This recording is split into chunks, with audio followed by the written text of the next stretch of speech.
Que a graça de Jesus esteja com você. Se você quiser ficar aí, fica à vontade. Esteja com a sua casa. Não tenho dúvida de que você está sendo muito abençoado e abençoada nessa noite tão linda em que o Senhor tem falado ao nosso coração. E estávamos com uma santa expectativa para essa noite. E a palavra que eu quero compartilhar com vocês está no Evangelho de Mateus, no capítulo de número 24, a partir do versículo 1, que diz assim: Jesus saiu do templo e, enquanto caminhava, seus discípulos aproximaram-se dele para lhe mostrar as construções do templo. Vocês estão vendo tudo isso? Perguntou ele. Eu garanto que não ficará aqui pedra sobre pedra, serão todas derrubadas. Tendo Jesus se assentado no Monte das Oliveiras, os discípulos dirigiram-se a ele em particular e disseram: Dize-nos quando acontecerão estas coisas, e qual será o sinal da tua vinda e do fim dos tempos? Jesus respondeu: Cuidado, que ninguém os engane. Pois muitos virão em meu nome, dizendo: Eu sou o Cristo, e enganarão a muitos. Vocês ouvirão falar de guerras e rumores de guerras, mas não tenham medo, é necessário que tais coisas aconteçam, mas não é o fim. Devido ao aumento da maldade, o amor de muitos esfriará, mas aquele que perseverar até o fim será salvo. E este evangelho do reino será pregado em todo o mundo, como testemunho a todas as nações. Então virá o fim. Mais uma vez, vamos orar. Feche os teus olhos aí. Pai, colocamos a nossa vida, o nosso coração, os nossos ouvidos na tua presença, no nome santo e poderoso de Jesus Cristo. Amém. O tema da mensagem que Deus colocou no meu coração é: resistam, Ele vem. Resistam, Ele vem. Aliás, vir é o verbo do Evangelho. Se a gente pudesse elencar um verbo nos Evangelhos, o verbo seria o verbo vir. A mensagem bíblica cristã não é sobre o que Deus é, mas é sobre Deus vem. Ele virá novamente, porque isso faz parte da natureza de Deus, vir, desde a criação. Criou o homem, criou todas as coisas, e todos os dias o Senhor vinha para ter um tempo com Adão. Quando o homem entrou em pecado de desobediência e estava em desespero, escondido, Deus veio até ele. E toda a história da Bíblia é uma história de um Deus que vem. Vem ao meu encontro e vem ao seu encontro. O pastor Eugene Peterson vai dizer que essa característica básica de vir de Deus faz parte do seu caráter. O caráter de Deus é um caráter de um Deus, ou do Deus que vem. Ele vem, Ele chega, Ele se manifesta. E olhando para a Bíblia, nós poderíamos dizer que a Bíblia é o livro das vindas do Senhor. Há muitas vindas do Senhor ao encontro do seu povo na Bíblia, algumas eu já citei. E Jesus Cristo, indubitavelmente, é o meio principal pelo qual nós reconhecemos que Deus vem e como Ele vem. Jesus é o caminho e o sujeito absoluto deste verbo vir. Ele é o caminho. Venham a mim.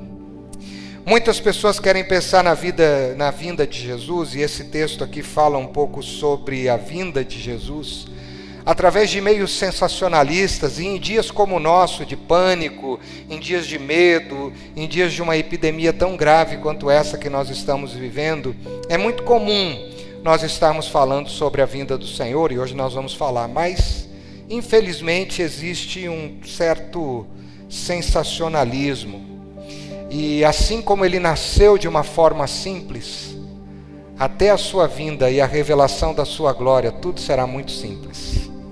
Não haverá sensacionalismo, não haverá terrorismo, não haverá canglor de trombetas.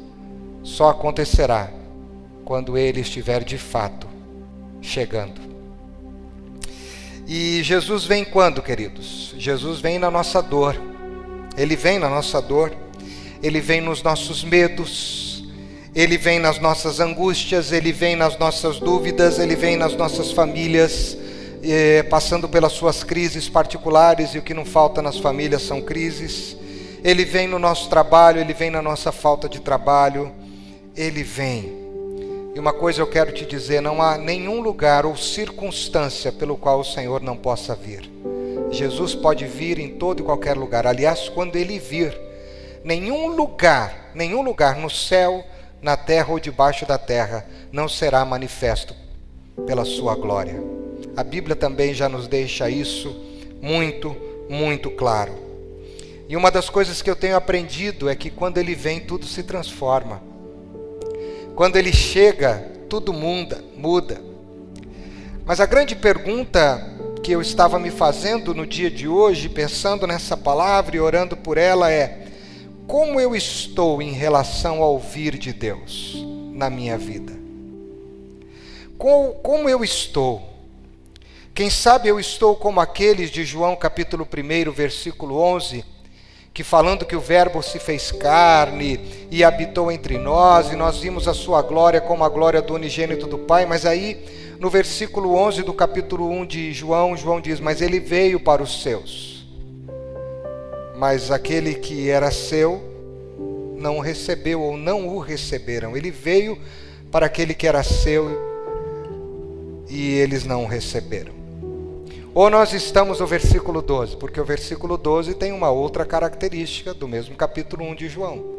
Diz assim: contudo, aos que receberam, deu-lhes o poder de se tornarem filhos de Deus. Então a minha pergunta é: onde nós estamos sobre o vir de Jesus? Estamos como aqueles que não perceberam que Ele veio, que Ele vem, que Ele tem vindo? Ou estamos no grupo daqueles que têm percebido a sua presença na nossa vida? Eu digo sempre que o grande dilema da vida da gente não é notar a ausência de alguém. Notar a ausência de alguém é muito fácil. Agora, o mais difícil é não notar a presença. A nossa maior crise não é notar a ausência, mas é notar a presença. E uma das coisas que eu tenho tentado aprender sobre esse texto é que Jesus está querendo nos ensinar como nós devemos estar quando Ele de fato vir com a sua grande glória, poder e majestade. Você está comigo? Então vamos olhar um pouquinho para esse texto, vamos acompanhar um pouco o texto que eu li para você se ambientalizar. Muito provavelmente já fazia alguns dias que Jesus estava em Jerusalém. Provavelmente já fazia uma semana, um pouco mais, que Jesus estava ensinando os seus discípulos constantemente e as pessoas que o seguiam a respeito das verdades do reino de Deus. Jesus estava ensinando o povo, mas Jesus também estava em Jerusalém com um propósito muito claro de confrontar a hipocrisia, de confrontar a falta de moral dos religiosos da sua época. Porque esses religiosos que estavam nos templos, eles se achavam os donos da verdade. Eles se consideravam as pessoas mais certas do mundo e eles achavam que eram detentores da verdade absoluta. E Jesus está cansado disso, porque Jesus olha para a vida deles, Jesus olha para como eles estão vivendo, e Jesus percebe que há uma grande dicotomia, uma grande diferença entre o que eles falavam e o que de fato eles viviam. E é interessante que no capítulo 23, no versículo 33, Jesus, inclusive, numa palavra mais intensa, mais incisiva, os chama de serpentes e de raça de víboras. E sabe o que eu estava pensando? Eu estava pensando uma coisa muito interessante. Que a grande crise desses homens a respeito do vir, porque Jesus estava com eles não perceberam. Jesus era o Deus encarnado entre eles não perceberam. Jesus é o Messias que eles esperavam, eles não perceberam. E qual foi a grande crise desses homens, e que pode ser a grande crise de muitos de nós, que nos impede de crescer e de perceber esse vir de Jesus? É da gente dogmatizar o nosso certo. muitas vezes a gente achar que o nosso certo é a verdade absoluta sobre todas as coisas. E esses homens achavam que a verdade deles era a verdade absoluta, e Jesus diz, não é a verdade absoluta. E esse é um erro que muitas pessoas cometem, de achar que o seu certo é a verdade absoluta, de achar que a sua própria verdade é a verdade absoluta.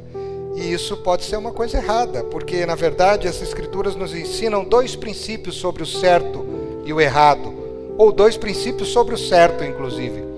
As Escrituras nos ensinam que existe o jeito certo de se fazer a coisa certa, mas as Escrituras também nos ensinam que existe o jeito errado de se fazer a coisa certa.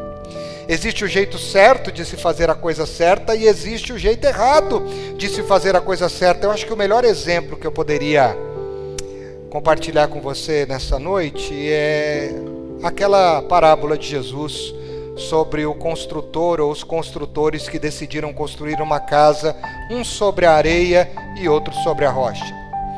Eles fizeram a coisa certa, os dois construíram as suas casas. Se era para construir uma casa, construíram uma casa. Os dois seguiram, quem sabe, um projeto de construção das suas casas.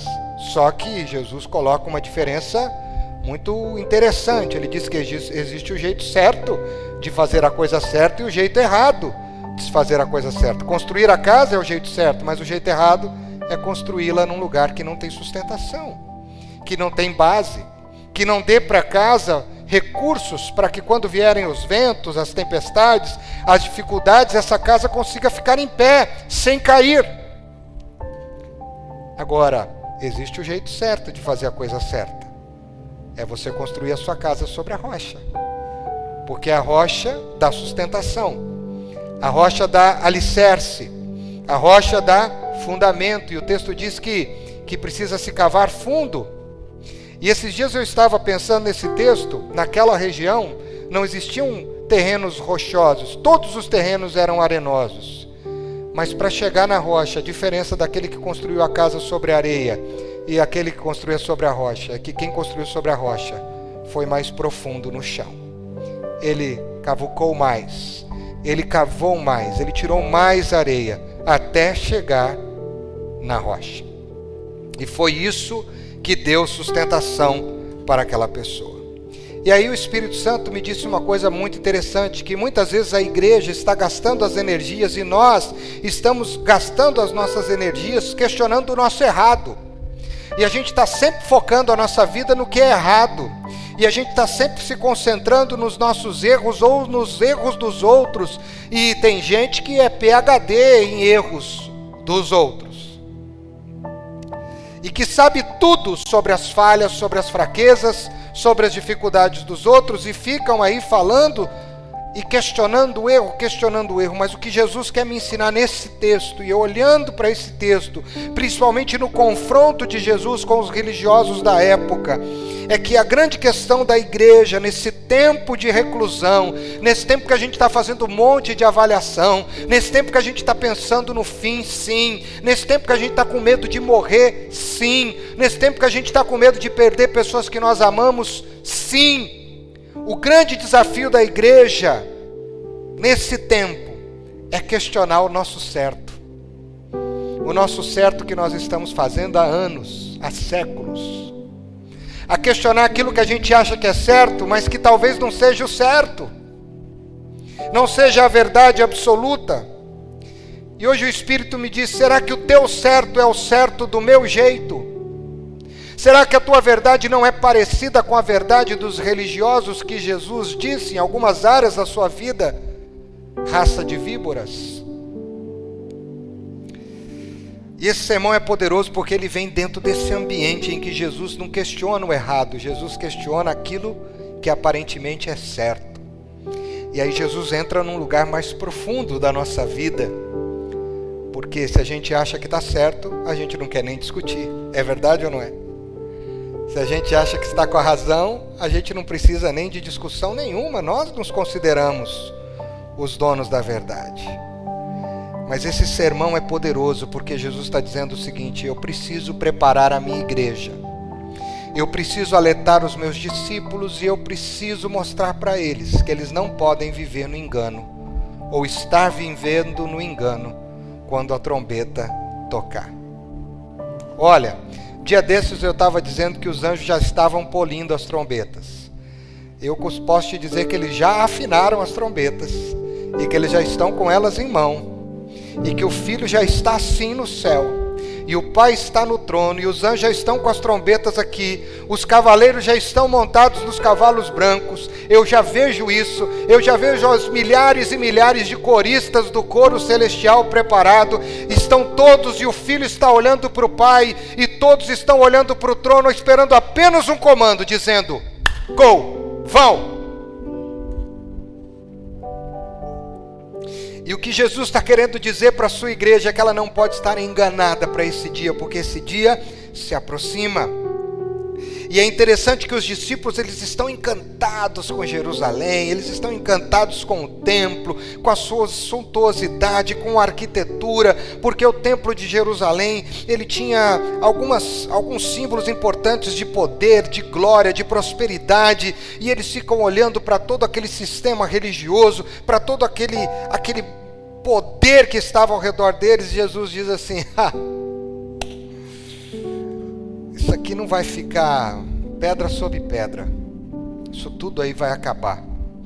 E aqueles que conhecem a história sabem que no ano 70 depois de Cristo, o comandante Tito, que foi mandado pelo imperador Vespasiano, invadiu Jerusalém e ele destruiu Jerusalém. Aliás, uma das coisas que aconteceram com Jerusalém ao longo da sua história é que ela foi destruída algumas vezes. Isso mostra que Jesus está querendo livrar os seus discípulos do engano e da ilusão. E é muito interessante olhar para os capítulos 24 e 25 do Evangelho de Mateus, porque eles estão estritamente ligados, porque eles tratam da segunda vinda de Jesus, e Jesus vem.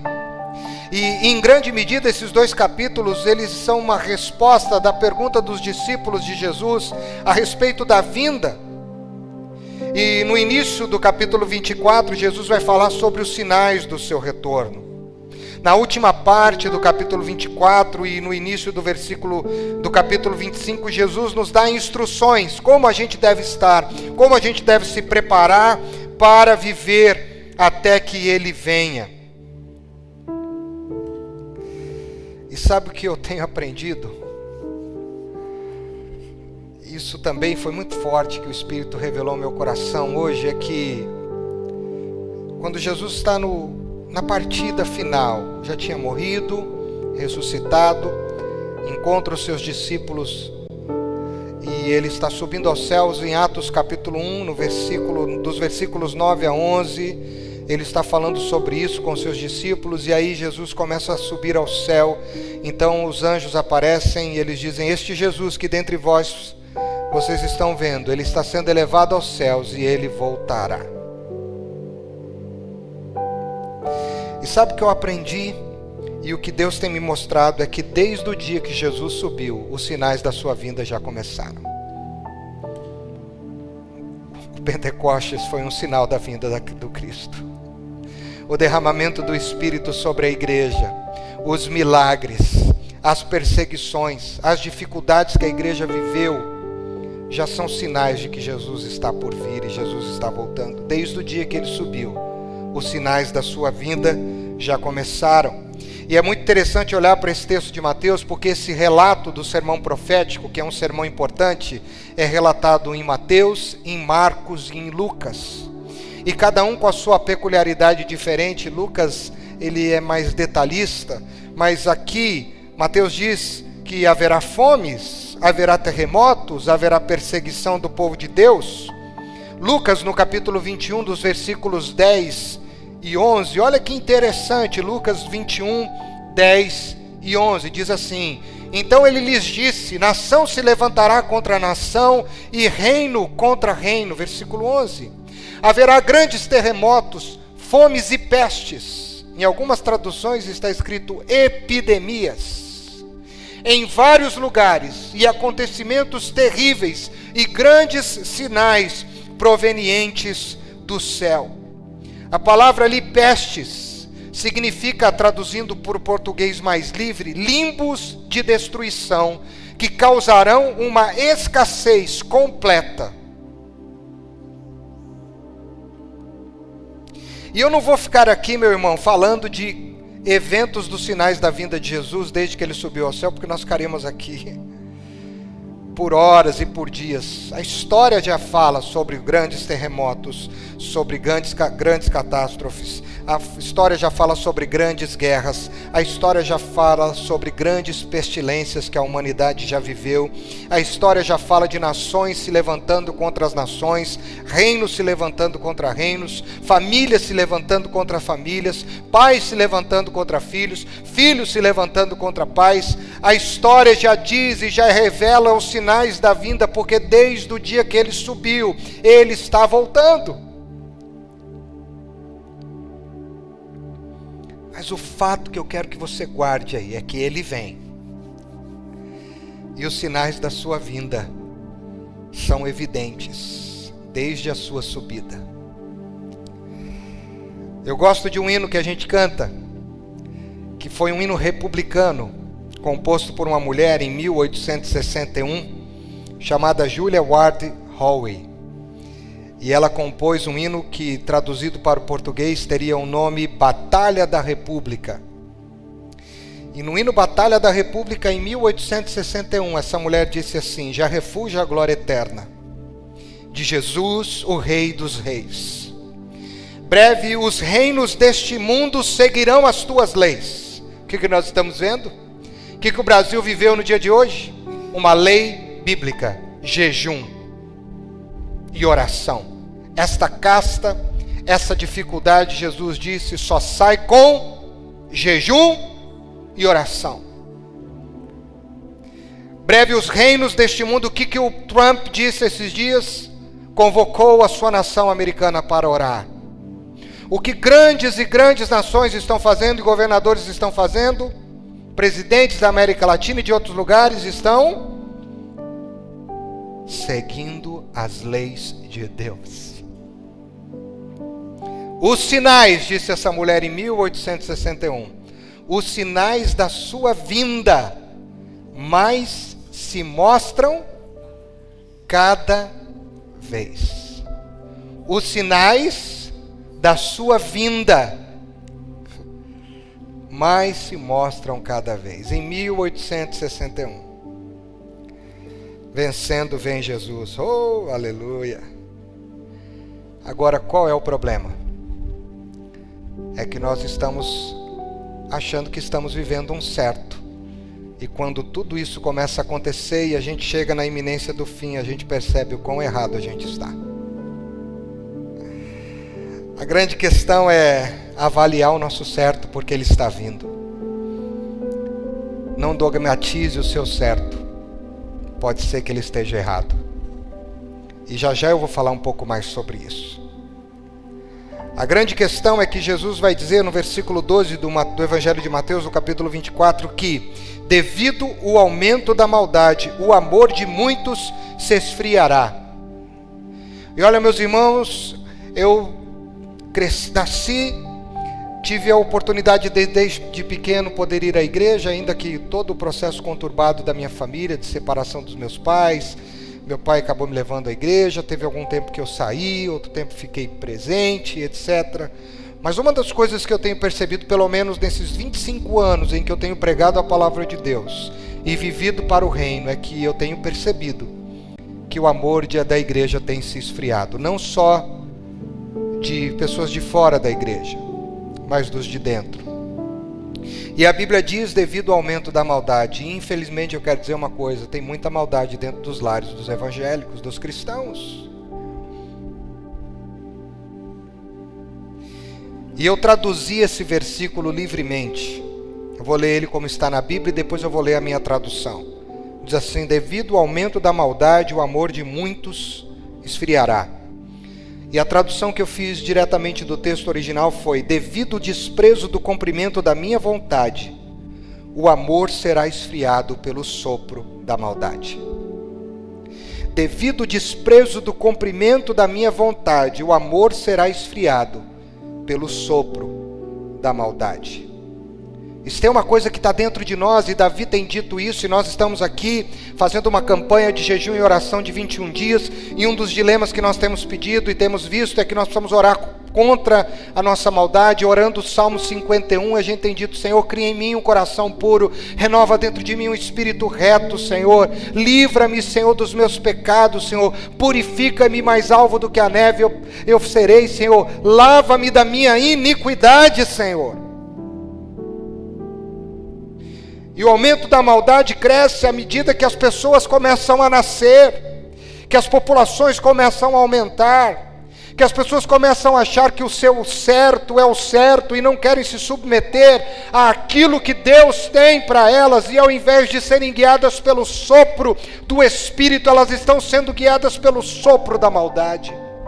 Existem dois sopros na nossa geração: o sopro do Espírito de Deus e o sopro da maldade. O texto diz: devido ao desprezo do cumprimento da minha vontade, o amor será esfriado pelo sopro da maldade. Por isso, meus irmãos, resistam ao esfriamento, resistam às suas verdades absolutas, que talvez precisam ser questionadas sim nesse tempo, porque ele vem.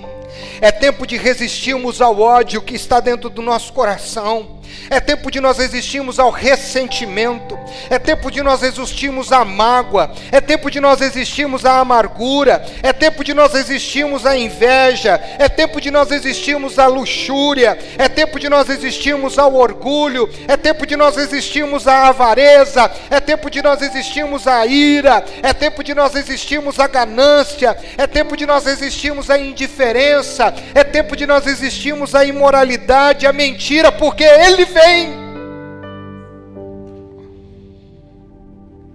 E ele não quer pegar uma igreja suja. Nas minhas orações e nos meus sonhos, o Espírito tem me dito: eu quero uma igreja linda. Eu quero uma noiva bela, adornada, purificada. Eu não quero ela feia. Por isso, resistam, não retrocedam e não deixe que muitas vezes nós estamos na igreja, comemos do mesmo pão, trabalhamos em ministérios. Muita gente está fora da igreja hoje porque está com ódio, está com ressentimento, está com mágoa e amargura, e diz: agora minha fé é autônoma, eu faço o que eu quero, eu não preciso ir numa igreja, porque na igreja só tem gente ruim, gente pecadora, os líderes são falhos, as pessoas me magoaram, as pessoas me feriram, e eu quero ter uma vida fora, mas estão entregues à inveja, à luxúria, ao orgulho. Como um cristão habitado pelo Espírito Santo pode conviver com o sopro da maldade, se dentro de nós só pode ter o sopro da vida e do Espírito, e não o sopro da maldade, porque ele vem. Eu espero que quando os bancos das igrejas voltarem a ser preenchidos, as pessoas não queiram evitar o outro para sentar mais longe, para não encontrar com a cara dela. Espero que as pessoas se olhem e digam: meu irmão, eu pequei contra você, me perdoa, eu guardei ressentimento, amargura, ódio, me perdoa. Mesmo que a pessoa tenha te ferido, é tempo da gente parar de ficar olhando para coisas secundárias e supérfluas, ficar se encantando com o templo de Jerusalém. É tempo da gente parar de se encantar com a nossa verdade, porque ele vem, resista, ele vem. Hebreus no capítulo 10, no versículo 39, a palavra de Deus nos diz: nós não somos daqueles que retrocedem e são destruídos, mas nós somos daqueles que creem e são salvos. Sabe o que está destruindo o povo de Deus antes do coronavírus? A hipocrisia, a falsidade, a mentira religiosa dentro dos templos.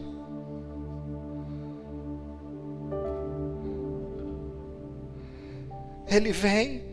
Você está na tua casa, meu irmão, você está tendo tempo de orar, espero, tempo de se reavaliar, tempo de chorar, tempo de dizer: Senhor, me ajuda a desconstruir aquilo que eu achei que era certo, porque eu estou percebendo que aquilo era errado. A Bíblia diz que você precisa resistir. Apocalipse capítulo 2, versículo 10 diz: não tenha medo do que você está prestes a sofrer. Seja fiel até a morte e eu lhe darei a coroa da vida. Resista ao aumento da maldade, resista ao esfriamento do amor, resista ao sopro da maldade, porque ele vem. Não podemos viver no erro dogmático de que nós estamos quentes, quando na verdade nós estamos frios. Tem muita gente que é quente por fora, mas por dentro é uma geladeira, é um iceberg de tanta coisa ruim que está dentro daquela pessoa. E infelizmente essa pessoa muitas vezes é líder dentro de uma igreja. Pode ser até o pastor.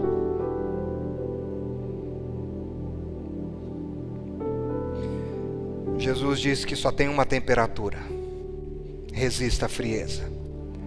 Apocalipse capítulo 3, a partir do versículo 14. Uma igreja que dogmatizou o seu certo, mas estava errada. Estas são as palavras do Amém, a testemunha fiel e verdadeira, o soberano da criação de Deus. Conheço as suas obras, sei que você não é frio nem quente. Melhor seria que fosse frio ou quente, assim, porque você é morno e não é frio nem quente, estou a ponto de vomitá-lo da minha boca. Você diz: estou rico, adquiri riquezas e não preciso de nada. Não reconhece, porém, que é miserável, digno de compaixão, pobre, cego e que está nu. Dou este conselho: compre de mim ouro refinado no fogo e você se tornará rico. Compre roupas brancas e vista-se para cobrir a sua vergonhosa nudez. Compre colírio para ungir os seus olhos e poder enxergar. Repreendo e disciplino aqueles que eu amo. Por isso, seja diligente e arrependa-se. Porque eis que estou à porta e bato. Se alguém ouvir a minha voz e abrir a porta, entrarei e cearei com ele e ele comigo. Ao vencedor darei direito a sentar-se comigo em meu trono, assim como eu também venci, sentei-me com meu Pai em seu trono. Aquele que tem ouvidos, ouça o que o Espírito diz à igreja. Não tenha um amor esfriado pelo engano, meu irmão, minha irmã. É tempo de arrependimento, porque desde a subida há sinais da descida, da volta. E pode ser agora, pode ser hoje, pode ser amanhã. Mas voltando para o texto de Mateus, eu quero destacar mais um versículo. O versículo 13, em que o texto de Mateus 24 diz assim: mas aquele que perseverar até o fim será salvo. Há sim um esfriamento, há sim um problema, há sim um equívoco em que a igreja estava vivendo. Eu quero usar a palavra no passado, porque eu estou crendo num grande avivamento, num tempo novo na nossa vida, porque ele vem. Mas também há a perseverança, e quem perseverar e não se contaminar com esse dogmatismo de uma verdade que na verdade não é verdade, será salvo. A palavra perseverar é uma conjunção de algumas palavras no latim, per e severus, e traduzindo poderia ser totalmente sério, totalmente estrito. Perseverança tem a ver com se manter sério, firme, persistir, com robustez. Mas aí eu fui para o hebraico, para procurar essa palavra na Bíblia, e a palavra no hebraico é shazak, e diz: você precisa ser e permanecer firme. Quem persevera é e permanece firme. Aí eu fui para o grego, olhar para esse texto aqui que foi escrito em grego, e aí a palavra é rupumeno, e aí o Senhor me quebrou. Porque nós estamos numa batalha, vocês concordam? Nós estamos numa guerra. guerra contra os principados do mal, guerra contra nós, guerra contra esse sopro da maldade. E a palavra rupomeno, dentre as suas traduções, diz: aquele que não se retira da batalha, mas fica até o fim. O perseverante é o que fica no campo de batalha até o fim. Mas aquele que perseverar no campo da batalha será salvo. Quando Lucas vai citar esse texto, ele vai dizer no versículo 19 do capítulo 21, e perseverando que vocês obterão a vida. Olha que lindo isso, ele diz, e perseverando é que vocês obterão a vida. E aí, também estava dando uma olhada nesse texto, e algo me chamou bastante atenção, Lucas 21:19, é de que a característica de uma pessoa perseverante é uma pessoa que não se desvia do seu propósito, da sua lealdade, da sua fé, da sua piedade, mesmo diante dos maiores provações e sofrimentos. A igreja de Jesus precisa resistir perseverantemente, porque Ele vem. Precisa ser uma igreja que vai perseverar no seu propósito, na sua lealdade, na sua fé, na sua piedade, nas suas provações e nos seus sofrimentos. Resistam. Ele vem. É tempo de limpar as nossas vestes, irmãos. É tempo da gente se purificar. O coronavírus, eu tenho dito isso já aqui há algumas semanas, é um pretexto. É um pretexto. Não é a maior epidemia ou pandemia que o mundo já viveu. Ela é violenta pela velocidade de contaminação, sim, de propagação. Mas ela está sendo muito mais violenta, e eu não estou desprezando a vida no que ela está gerando num monte de gente despreparada. Cidades isoladas, ruas fechadas, pouco movimento, um medo assustador. Como nunca. E eu queria deixar uma coisa para vocês, meus irmãos, vocês que estão aí conectados, eu quero que você guarde muito isso no seu coração, e eu espero que essa mensagem possa ser ouvida por outras pessoas, quem sabe no futuro. É de que, para mim, todos os sinais da vinda de Jesus, do sermão profético, já aconteceram, exceto um. Só um sinal do sermão profético que não aconteceu. Só um. Todos os demais já aconteceram. E eu vou te mostrar qual é o sinal que eu acredito que ainda não aconteceu e é o que falta. Versículos 30 e 31 de Mateus 24, no mesmo sermão que Jesus está pregando. Então aparecerá no céu o sinal do Filho do Homem, e todas as nações se lamentarão. Quem vai se lamentar? Quem dogmatizou o seu certo e viveu no engano. Quem viveu uma fé hipócrita, disfarçada de religiosidade. Quem negligenciou a salvação, quem não quis dar ouvidos, quem teve oportunidade e descartou. Eles vão lamentar porque vão dizer assim: por que eu fiz isso com a minha vida? Mas já vai ser muito tarde. E eles verão o Filho do Homem vindo nas nuvens do céu, com poder e grande glória, e ele enviará os seus anjos com grande som de trombeta, e estes reunirão os seus eleitos dos quatro ventos, de uma a outra extremidade dos céus. O sinal que falta é a própria vinda. O sinal que falta é ele aparecer no céu, porque ele já apareceu para nós. Ele tem aparecido para nós todos os dias. Ele tem falado conosco todos os dias. Os sinais estavam aí. Se não tivesse vindo o coronavírus, muita gente estaria morrendo de outras enfermidades que matam muito mais. Muita gente continuaria morrendo pela violência dos outros, morrendo espiritualmente pelo ódio e pelo rancor dos outros. muita gente morrendo com as suas famílias sendo destruídas, muita gente morrendo pela indiferença daqueles que podiam estender R$1 que fosse do seu orçamento para ajudar aquele desgraçado que está passando fome, morrendo de fome. Quanta gente na África, quantas crianças desnutridas, muita gente continuaria morrendo. Muita violência, muito ódio às guerras internas de nações, guerras religiosas. Muita gente estaria morrendo porque estão se dividindo para tudo quanto é lado. Mas o Senhor disse: espera aí, acorda, igreja. Eu vou dar um pretexto, eu vou colocar uma vírgula nisso aí. Acorda, porque eu venho. Acorda e não esfrie o teu amor. Não seja aquele que vai estar nos que vão se lamentar, porque eu venho. Vamos ser sinceros, irmãos. Se nada disso tivesse acontecido, como estaria a nossa vida?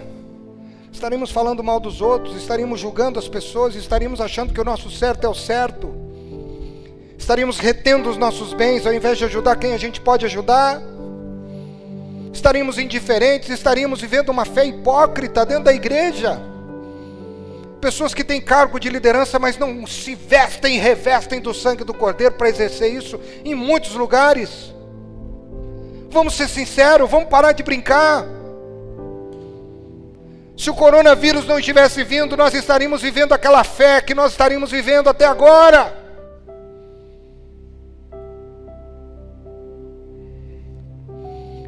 É tempo de resistirmos o vírus? Sim, é tempo de resistirmos o vírus. Mas o sermão profético me disse que eu preciso resistir é o equívoco. Porque o Senhor não quer que ninguém esteja enganado quando Ele voltar. E uma das coisas que o Espírito me disse ao meu coração, Ele disse assim: Ricardo, quando eu voltar, você não pode se lamentar de nada, porque eu te dei oportunidades, e muitas, para que você estivesse preparado. Só que a Bíblia diz que ele virá como ladrão. Nós não sabemos quando o ladrão virá, porque se soubéssemos, estaríamos preparados. É tempo, querido, de voltarmos para a verdade absoluta do Evangelho, porque ele vem. É tempo de nos voltarmos para a palavra de Deus, porque ele vem. É tempo de entendermos que um dos sinais da sua vinda é que o amor de muitos se esfriará, e muitos de nós, antes de tudo isso, estávamos vivendo muito frios.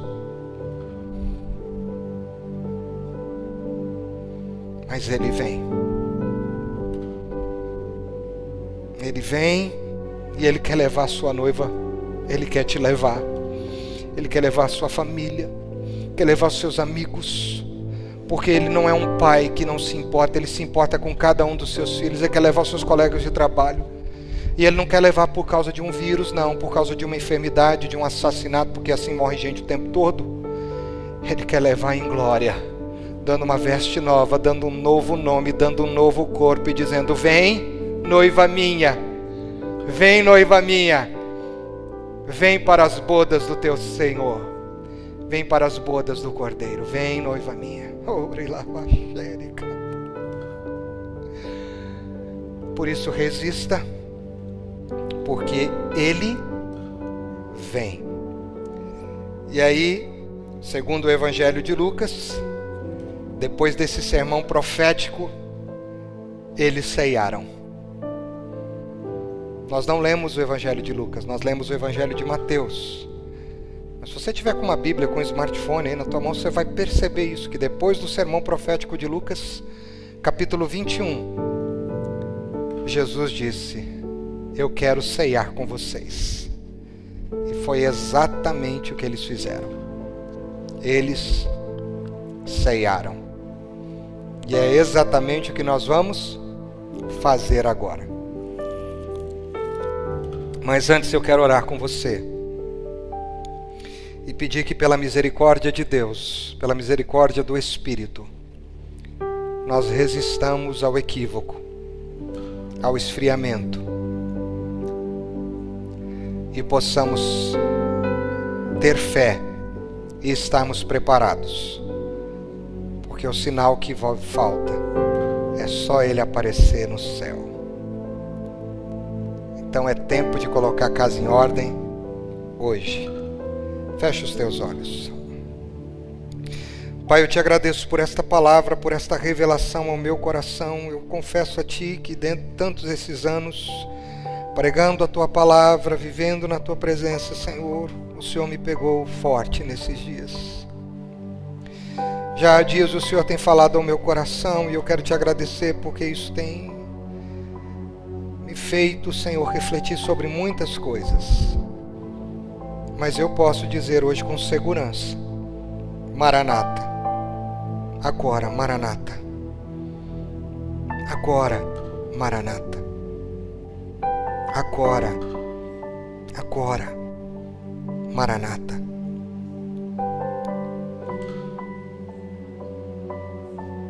Ó Deus, eu quero Te agradecer por essa pandemia. Eu tenho visto muita gente repreendê-la. Eu tenho visto muita gente, Senhor, questioná-la, mas a Tua palavra diz que nada acontece se não for pela Tua permissão e pela Tua vontade. Que a terra é o estrado dos Teus pés. Que o Senhor está no controle absoluto sobre todas as coisas e eu não acredito que o Senhor perdeu o controle com tudo isso. Obviamente eu não quero espiritualizar isso, Senhor, dizendo que o Senhor tem vontade de destruir, matar pessoas através disso ou aquilo. Mas eu só quero dizer que a minha palavra é gratidão, porque esses dias de confinamento, esses dias dentro da minha casa, com a minha família, esses dias de mais comunhão com a Tua palavra, em que a gente parou de trabalhar, que a gente parou de fazer as coisas do dia a dia, que a gente parou de se importar com os outros e se importou um pouco mais com a gente, me fez olhar mais para os meus equívocos.